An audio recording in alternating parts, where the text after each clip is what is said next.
আজকালকার দিনে কোনো কিছু প্রচার করার জন্য কত কী না মাধ্যম আমরা ইউজ করি। Facebook page, WhatsApp group, YouTube আরও কত কী।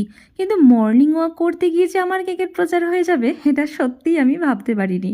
আর কদিন ঠান্ডাটাও না একটু বেশি পড়েছে, তার উপর আবার দিল্লির ঠান্ডা। দিল্লিতে গরম যেমন ঠান্ডাও ঠিক তেমনই, দুদিকেই, কোনো দিকেই কিন্তু কোনো সুখ নেই। তাই আমার মর্নিং ওয়াকের টাইমটাও কিন্তু চেঞ্জ হয়ে গেছে। মোটামুটি বিকেল দিকটা করেই আমি কিন্তু ওয়াকিং করতে যাই, কিন্তু সেখানে গিয়েও আমার কেকের প্রচার হয়ে গেছে। তো প্রচারটা কিভাবে হয়েছে একটু বলি। যেদিন আমার কেকের অর্ডার থাকে আমি তো আর ওই দিন যেতে পারি না। তো যারা আমাকে চেনে তারা কিন্তু আমায় জিজ্ঞাসা করে যে কাল আসোনি কেন।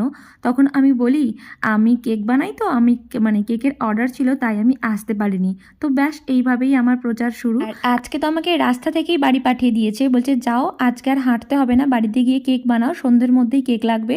তো খুব তাড়াহুড়োর মধ্যেই কিন্তু কেকটা বানানো। ভালো লেগে থাকলে প্লিজ একটা লাইক করবেন। দেখা হচ্ছে নেক্সট ভিডিওতে।